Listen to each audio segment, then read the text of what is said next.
Hi, fellow South Africans. So this message I'm going to record in English and then I'm going to record in isiZulu, or vice versa, ukufika kuqala. But the whole point is for me ukuthi ngicele ukuthi please spread this video. Cela uyidlulisele komunye mangakwazi ukuyidlulisela. So uhulumeni wase South Africa khathi ama South Africans complain ethi kunezikole ezaziyo that we know for a fact ukuthi mhlambe 60-70%, even if it's 20% of a population yalezo skole kugcwele ingane ezingazona eSouth Africa. Personally, I've even received ama complaints from othisha bese sisha asibezwe labantwana ukuthi bathini aba communicate language yethu, so kunzima ngisho ubafundisa. So uma sihambisa leyo concern yethu kuhulumeni, akaze nakodwa uhulumeni athi no, asike siyibheke le ndaba ukuthi kuhamba kanjani lapha ekoleni, khona yini indaba yokuthi khona izingane edlula ipopulation yama South Africans kwezinye izikole kanjalo kanjalo. Instead manje ngoba kuqala ikole, uhulumeni kunezingane ezinganayo indawo yokufunda eziningi, futhi ziningi thina we've been bombarded with ama emails nama SMS. So uhulumeni instead of ukuthi akhiphe notice ukuthi mhlambe bazozama ukudila nendaba yokuthi izingane zala eSouth Africa azinayo indawo yokufunda, izolo noma ekuthangini bakhiphe istatement esedesignwe nje, uyabona impela ukuthi kudesignwe la umyalezo othi thina ama South Africans asiye ukuba negative towards abantu bokufika, abekho abantu bokufika bathathe indawo zezingane zase South Africa. Ayikho ingane engavumelekile ukufunda noma ingangane banama documents. Ngikhuluma ngohulumeni wase South Africa ovotelwe yithina ama South Africans. Uthi kuma South Africans lento enikhala ngayo ayibalekile ukudlula ukuthi nina yekani lento enishoyo ngabantu bokufika. Ngikhuluma mina ngezikole engizaziyo nami personally engazi ngiye kuzona, ngithi abo lesi, I'm sure futhi abantu baseThekwini bonke bayazi Eddington ukuthi isikole sabantu bokufika kusakona isikole sase South Africa. Ingane ziyangena ziyaphuma, abazali bayakhala bathi sina sihlala la kodwa ingane zethu bathi azinaso isikhala. Kodwa uhulumeni uthi ayikho leyo nto, enine negative towards abantu bokufika, ayikho ingane efanele ingasitholi isikole. So uthi uhulumeni ungavuka ekseni eKenya uthatha ibhanoyi ungene la eSouth Africa ngoba phela bayangena whether benama documents or not. Umuntu athi ngizohlala u30 days or ngizohlala u20 days na ipassport yami, ajike umuntu ahlale nengane yakhe ayifake esikoleni inganawo amaphepha, bese kufanele compromise ingane yase South Africa ela enganayo option yokuvuka ngelinye ilanga ithi yagoduka. So here is the thing engicelayo kuma South Africans laba banezingane ezinganaso isikhala.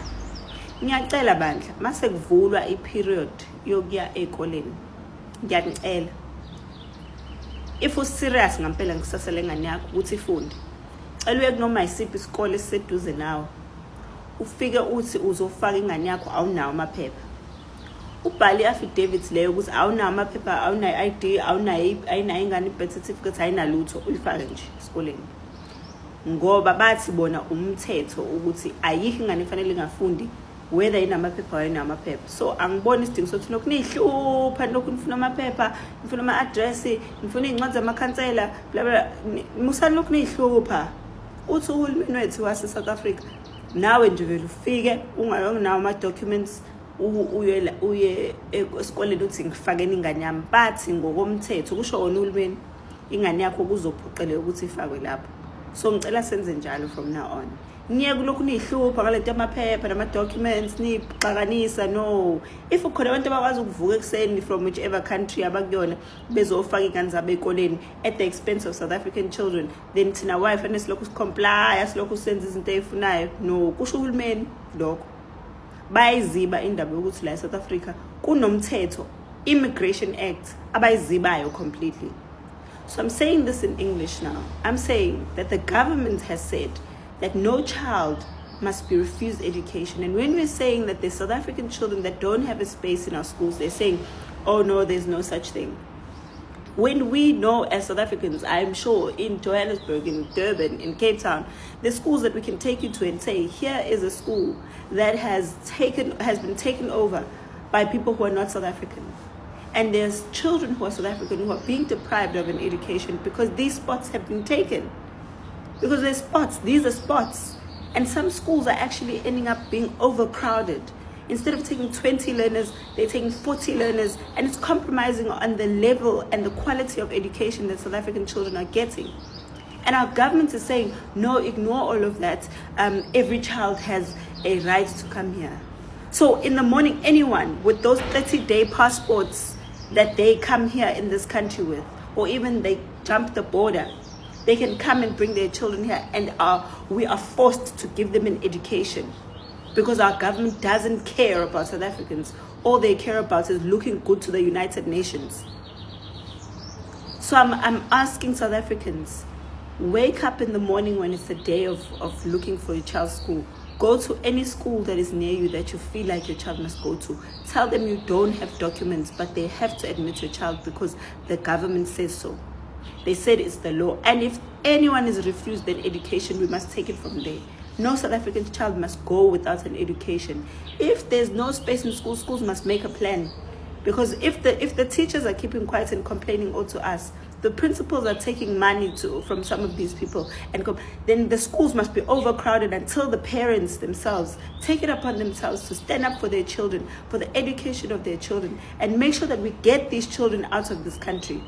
Because you can't say coming to the country illegally automatically warrants you to certain laws. There are laws in this country that say that a person who is in the country illegally must be deported.